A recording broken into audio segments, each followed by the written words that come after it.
Today we are looking at the development of the Pauline letters in the New Testament. So, in other words, what happens between Paul thinking about writing letters and those letters becoming scripture? And again, this is a little different than simply the canonization process, meaning the church at large accepting it, but it is part of that process. All right, it's just a little microcosm, maybe, of what was going on. And so we're going to talk about that just for a bit. I try to get an understanding of that because it informs us about the nature of Scripture, what it is. What is the Bible? How are we supposed to interpret it?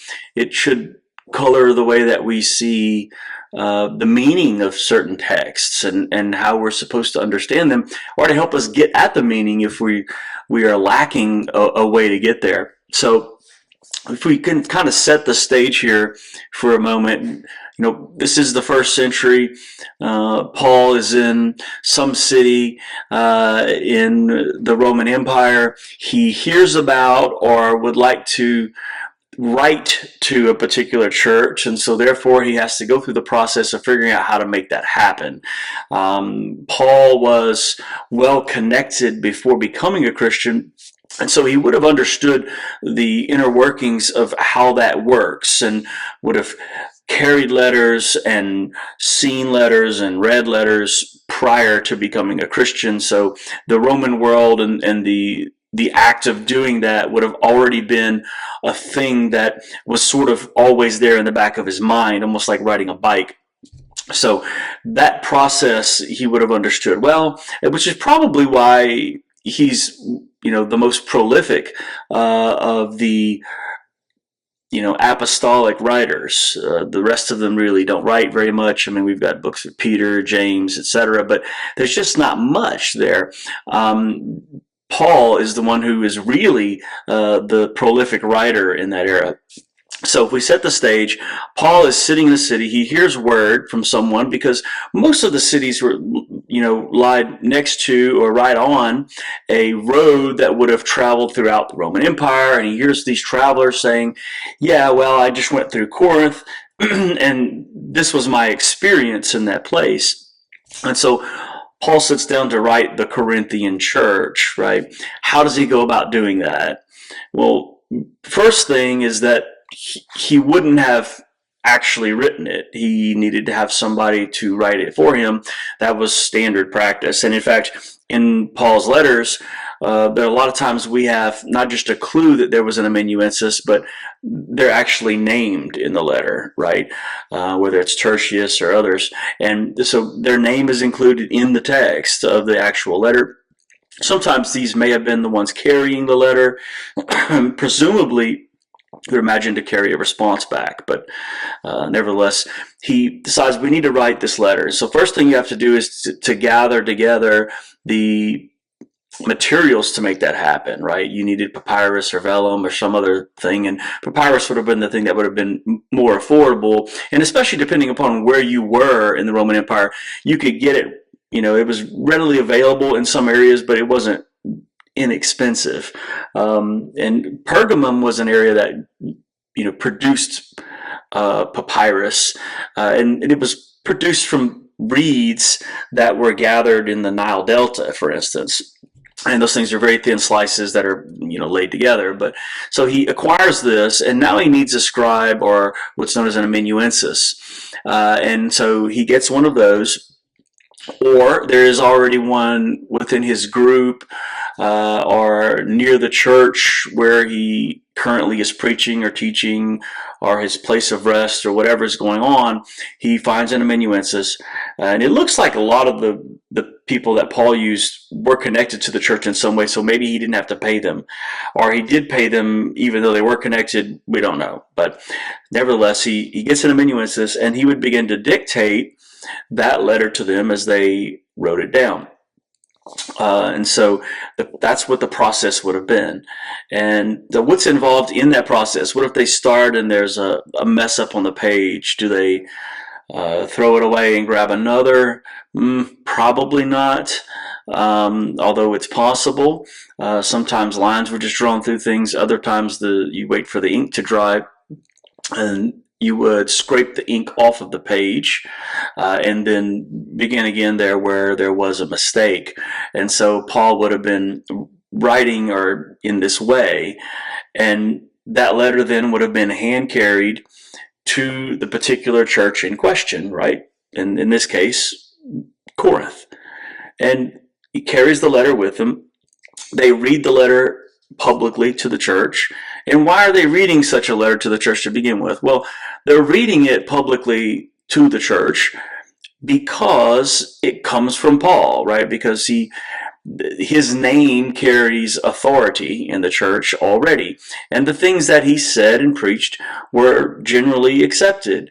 Now, that's not 100%, because we have evidence of that within Scripture itself. The letter to Galatia, for instance, Paul says that they were turning away from the thing that he had already taught them, and they were becoming more legalistic. In that case, the Judaizers, basically those who would want to have people become good Jewish members in order to become Christians. They go through that process, especially of circumcision and most of the main elements of Christianity, to become a seeker from a Jewish standpoint so that they could accept the Jewish Messiah. And Paul was pushing back against that. He had preached them something different, right? But in Galatia, they were pushing back because some other leader had come in and said something. And so there was a time of sort of turmoil and who are we supposed to listen to? Who's the actual authority? What's the authority that I'm supposed to have? Am I for faith and practice, right? And that's the idea of Scripture coming to be Scripture, and then later the canonization of said Scripture. So this letter is brought to them, it's read aloud, and there may or may not have been responses from that church back to Paul. And we think in the Corinthian case, there likely was responses. Now, how involved they may have been, or in the depth to which they may have written, we don't know. And it could have been some oral message to pass on because it was only a sentence or two. We just don't know. But nevertheless, there was this correspondence that's sort of moving back and forth between Paul and some of the churches that he ministered in previously. And so that letter, again, would have been read with a sense of authority in that church, and the people in that church would have accepted it as such.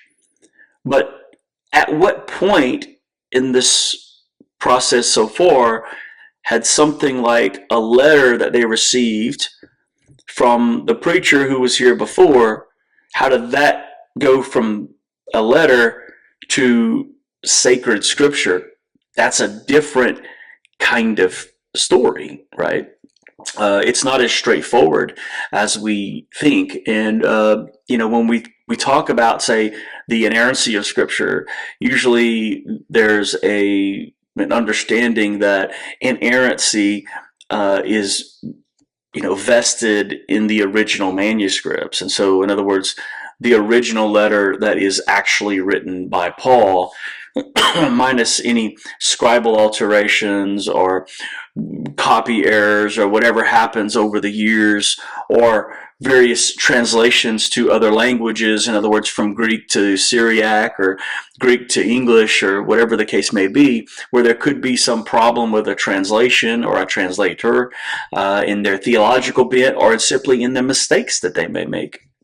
So how does it get there? That's the part that's sort of unknown, right? So this letter gets there, they respond back, and Paul writes back again, right? We have multiple letters to the Corinthian church. In fact, there are theories floating around where there may have been up to 5 different letters that are written to the Corinthian church. And, embedded in that theory is that we actually have 3 of them, and some say all 5 of them, bound up in what we know as 1st and 2nd Corinthians, that they've sort of been squashed together. Now, why would people make that sort of claim, right? Well, how could someone make the claim that we have that many different letters in there? There doesn't seem to be a demarcation between the beginning of one and the start of the net, or the end of the previous one, if that's the case. And if that is the case, did someone later sort of smooth that out so that it looks like it's one continuous form from Paul? And if that's true, what does that mean about Scripture and the nature of what Scripture is? These are all valid questions to explore. And I bring this up not to undermine the credibility of the Bible or Scripture, but to try to understand it more on a deeper level, to understand, what God did through individuals and through the writings and through the church, especially in the early church, to understand the nature of what God was doing in the world, and specifically in what God was doing through Paul in this case, and those early churches who were plagued with many problems, as we see in Corinth.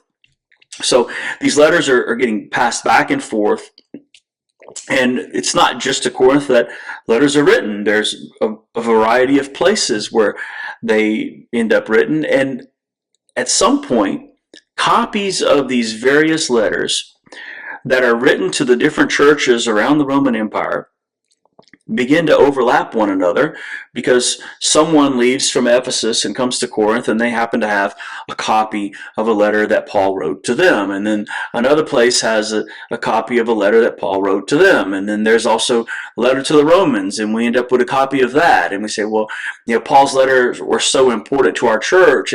He was transformative here. We accepted Jesus as Messiah and as Lord because of Paul's words, and his authority grew our church. And so we want that letter too. And so those letters begin to become piled up, and eventually they are stacked together in one corpus. In other words, the Pauline letters are stacked all at once, from the largest down to the smallest. So from Romans all the way down to Philemon, and they're listed in the order again of the longest to the shortest, and for whatever reason, that's how they're categorized.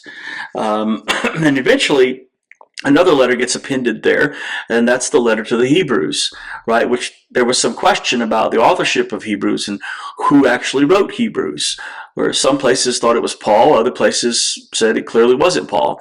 And so it begins to be passed around as the Pauline letters and also Hebrews, sort of tacked onto the end of that thing.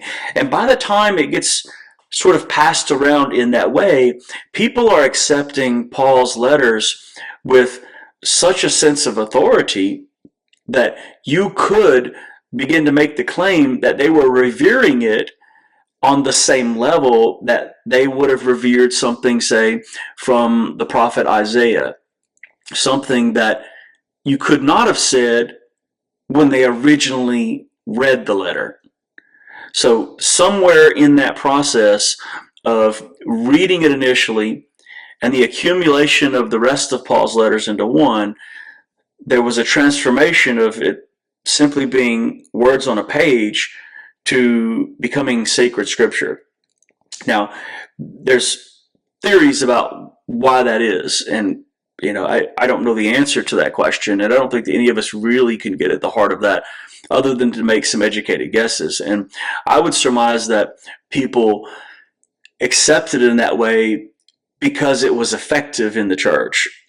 This is the way that Scripture as a whole came to be accepted by the church as a whole as canon, as a rule of faith, because it was effective in the church, because they saw evidence of what they perceived as God using that text to either transform, to teach, to evangelize, what have you, with that text.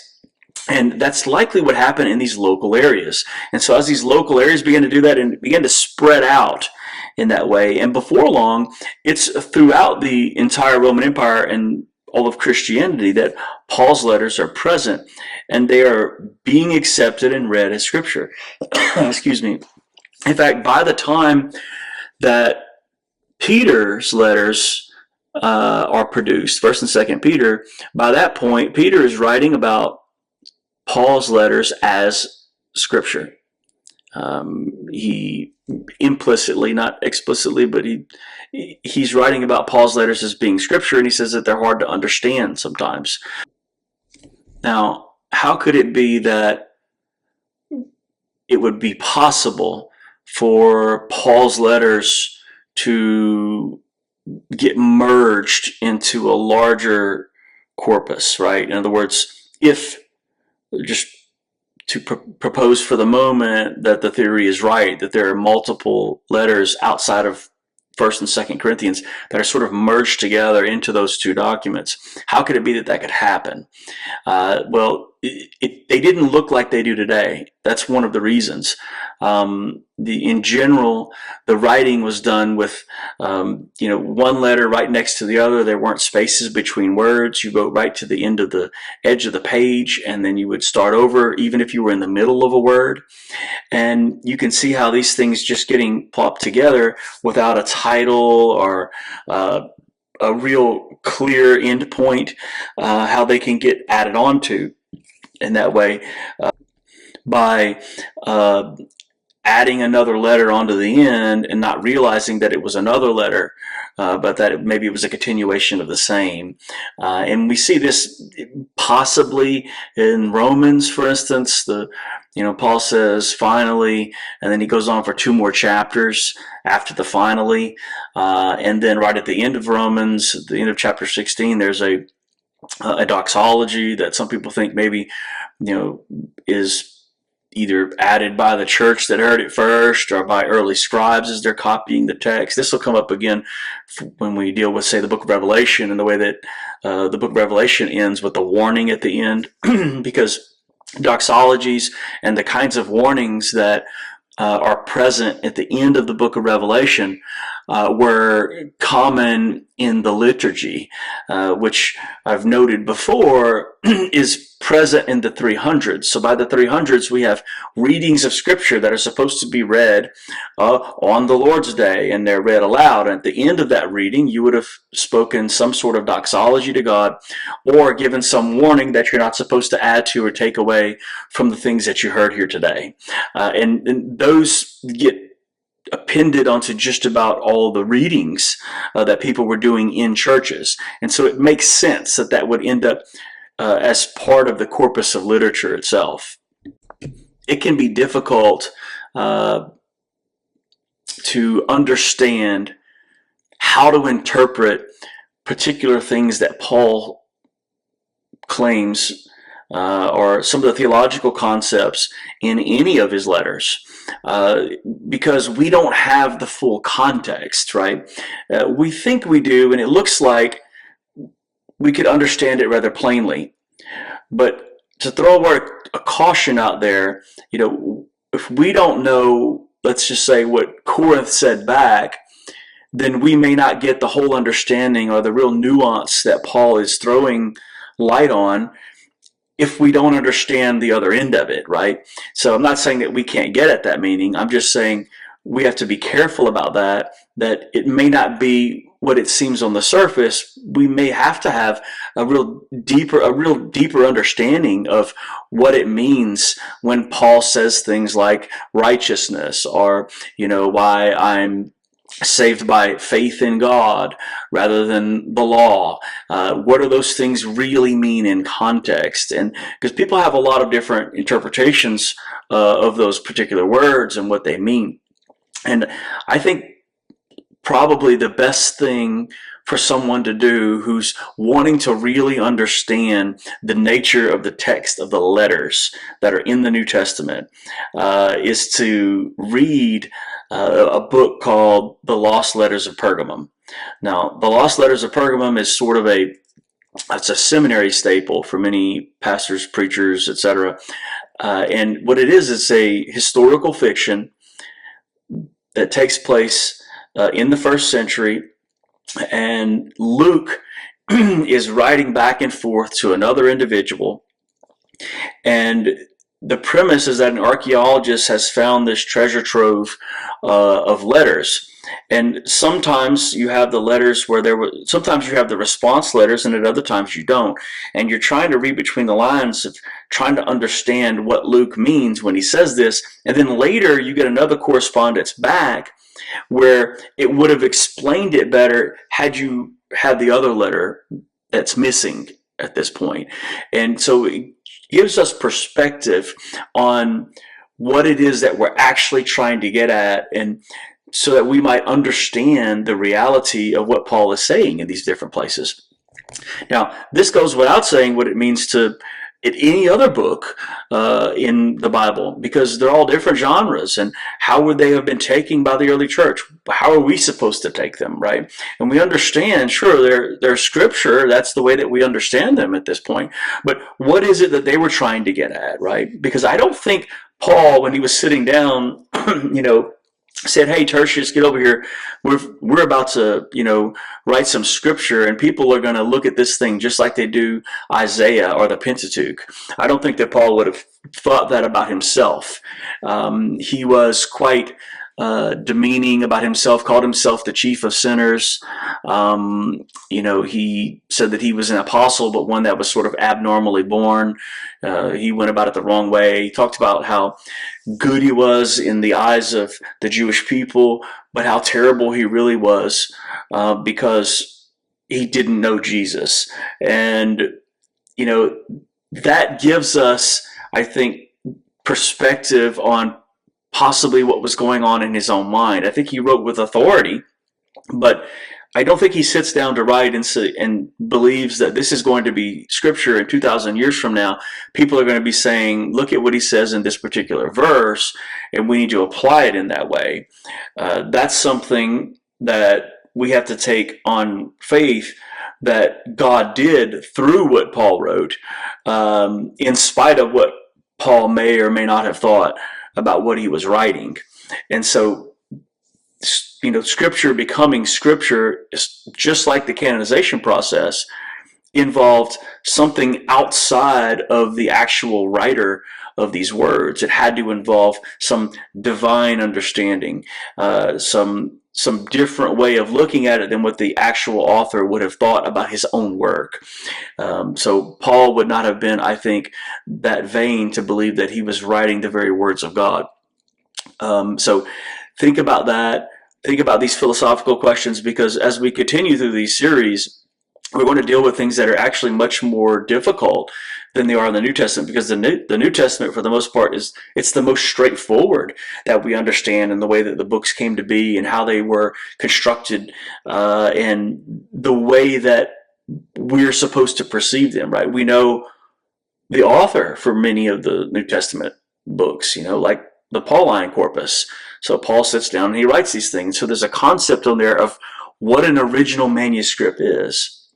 And so from a text critical standpoint, and from the standpoint of divine infallibility, we understand that what we want is the letter that Paul wrote to Corinth.